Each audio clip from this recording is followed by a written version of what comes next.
Sosok Diah Risti Kusuma Putri atau lebih dikenal dengan Mbak Putri belakangan menjadi perbincangan hangat publik tanah air.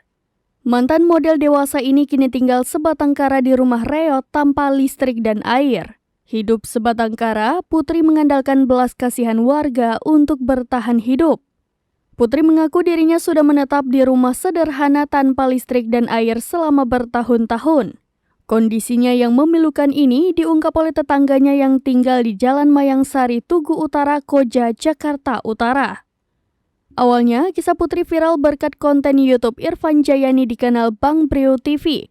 Dulu ia pernah memviralkan sosok Ibu Eni. Irfan Jayani kini kembali disorot lantaran menyambangi kediaman Mbak Putri. Kepada Irfan, Mbak Putri menceritakan kehidupannya di masa lalu. Mbak Putri mengaku ia lahir di Eropa dan biasanya hidup berkecukupan sejak dulu. Kontras dengan kehidupannya yang dulu, kini rumah Mbak Putri terlihat kotor dan bagian belakangnya tidak lagi memiliki atap. Kendati demikian, Mbak Putri tetap bertahan tinggal di sana dalam kondisi apapun. Terkait pendidikan, Mbak Putri dulu mengaku bahwa ia mendapat beasiswa di luar negeri. Sebelum kuliah di luar negeri, ia sempat mengenyam pendidikan di Universitas Atma Jaya, namun ia tidak menyebut di daerah mana.